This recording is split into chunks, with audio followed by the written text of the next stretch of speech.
Welcome back to my YouTube channel. Today I want to take you inside the exact palette of oil colors I use for almost all of my work. Not just names, but the logic behind them. My palette is designed to give me full control of the color wheel, to let me move between high chroma and low chroma without needing 20 different tubes of color. In fact, you could get away with just 4 colors if you don't want to overcomplicate things when you are a beginner. I would say my palette is on the intermediate spectrum, allowing you to mix all of the colors without being too complicated or not advanced enough, handicapping your ability to mix the right colors. So, my palette consists of 12 different colors, and occasionally I will add a different color here and there to test things out, but it generally stays there and it allows me to move freely in the realm of colors. Let's move through all of them from left to the right, and then I'm going to touch on every color in depth. So we've got titanium white, burnt amber, burnt sienna, alizarin crimson, naphtha red, cadmium red light, Indian yellow, cadmium yellow medium, permanent green, phthalo blue, ultramarine blue, manganese violet. We can start with titanium white.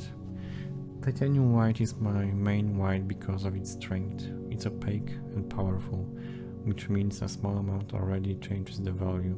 It's perfect for highlights, atmosphere and building a solid body of each mixture on the palette. It's practically in every mix. The only time you don't use white is when you need a lot of chroma or a solid black. Burnt amber. This is one of my most functional colors. Burnt amber dries fast and plays a key role in my underpaintings. It's earthy, slightly cool, and extremely useful for muting overly intense mixtures. Burnt sienna. Burnt sienna is warmer and more transparent than burnt amber. I use it when I want warmth in my shadows or skin tones without jumping immediately to reds. It creates neutral, believable warmth and helps me avoid overly artificial colors. It's subtle color, but I think it's essential on my palette. Reds. Alizarin crimson, a cool, deep, transparent red, leaning slightly towards violet. I use it when I need complexity in shadows, especially flash shadows or atmospheric reds. Alizarin produces subtle transitions you can't get from opaque reds. Because it's transparent, it's also ideal for glazing warm depth. Naphtha red. This is my clean, high chroma red. It's modern, bright, and much more controllable than some other intense reds. I use it when I want the red to stay clean in mixes, especially for saturated reds and oranges. It's also great for creating warm skin tones. Cadmium red light.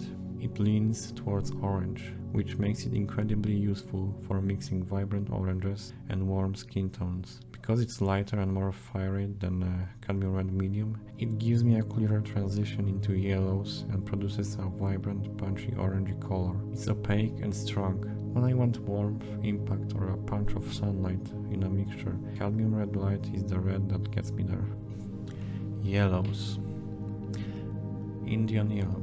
Indian yellow is one of my favorite yellows because of its transparency. It brings a glowing quality that works beautifully in glazing. When mixed with reds, it gives nice bright oranges. When mixed with blues, it creates vibrant greens without getting muddy. It's the color I go to when I need subtle tint of yellow. Cadmium yellow medium, my primary opaque yellow. It's warm, bold, and mixes extremely well with other high chroma colors, creating very chromatic greens and oranges. If I need a yellow with a real presence, something that will stand up in a thicker passages, Cad yellow medium is the one that gets the job done. But I use it sparingly because it's really strong. Greens. Permanent green. I don't like having a lot of pre-mixed green on my palette because I can make a variety of greens by mixing other colors. But when I do, permanent green gives me a quick, strong base when I need a color that's already well balanced. I rarely use it straight from the tube, but it's excellent to adjust quickly. I often use it to desaturate red or warm skin tones. I think it's great for that purpose. Blues and purples. Ultramarine blue, a must-have in everyone's palette. Ultramarine is a warmer shade of blue, leaning slightly towards violet. It's incredibly useful for painting shadows, skies, cool skin tones, and even making black paint, which I explain in depth in this video. It's very versatile blue, I use in almost every mixture. Phthalo blue. Phthalo blue is one of my workhorses blues. It's cool, extremely high chroma, meaning a tiny amount can shift a mixture fast. That power is exactly why it's on my main palette. Phthalo blue gives me clarity, punch, and very clean color mixes. It's my go-to when I need intense green or interesting sky colors in my landscapes. Manganese violet. Manganese violet is a gentle, natural leaning violet, and that's exactly why I use it. It gives me soft, clean purples that don't overpower my mixture, which is perfect when I want harmony instead of drama. It's semi-transparent and slightly cool, so it works beautifully for subtle transitions in skin tones, and any place where I want a hint of violet without completely knocking out other hues from the mixture. If I need deeper purples, I mix it with ultramarine or even a touch of alizarin, but on its own, manganese violet keeps my color relationships calm, controlled, and elegant. I've got occasional colors that I sometimes bring to my palette to bring interest to the colors. One of those colors is cobalt blue.